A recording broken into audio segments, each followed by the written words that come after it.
れた今日はパランティアの導入をしないでというデモをしています。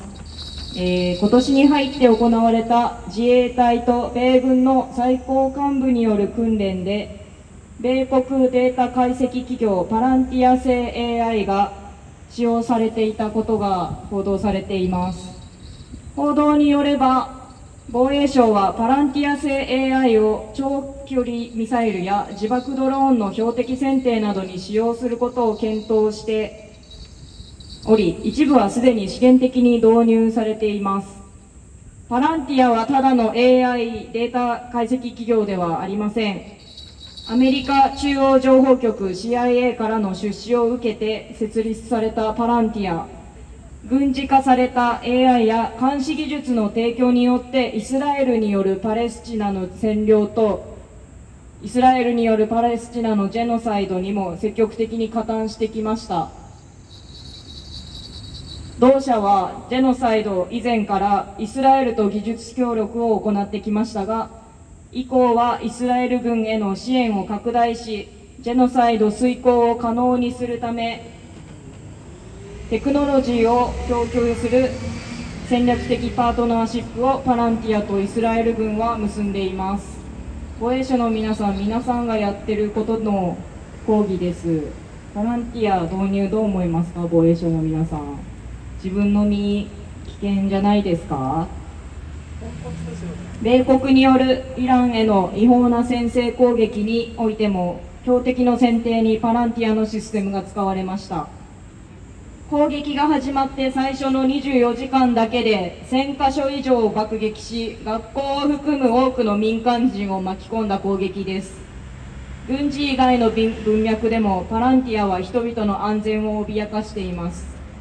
アメリカ、米国移民税関捜査局 ICE と契約を結び、市民への不当な逮捕、拘束、プライバシー侵害を助長しているのはパランティアです。防衛省が導入しようとしているパランティアです。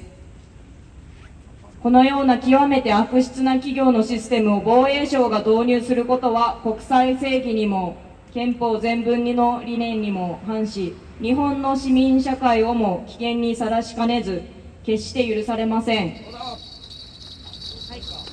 わかりました。もしかしたらはい、一応英語も読んだ方がいいですか？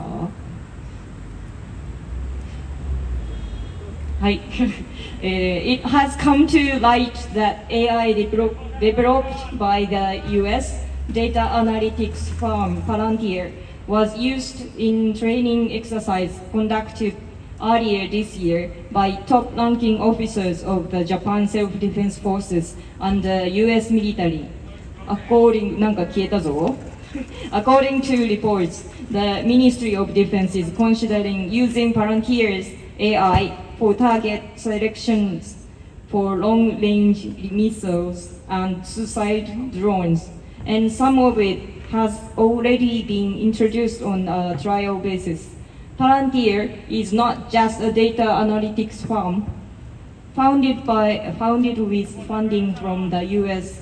Central Intelligence Agency (CIA), Palantir has actively contributed to Israel's occupation of Palestine and the genocide, thereby providing militarized AI and surveillance technology. The company had been engaged in technical cooperation with Israel even before the genocide began.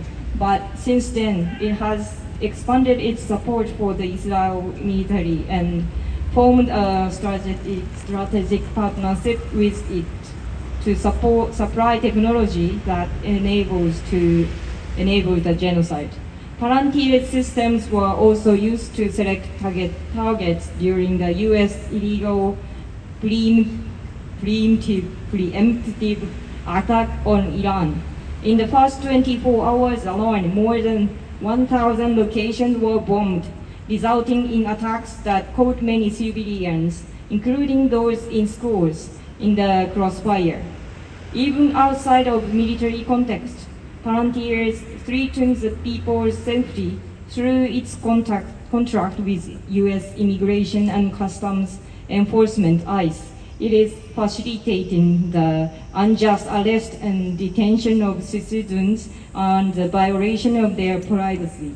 The Ministry of Defense's adoption of systems from such a deeply malicious company runs counter to both international justice and the principles enshrined in the preamble to the Constitution of Japan, and could even endanger Japanese civil society. This is absolutely unacceptable. はい。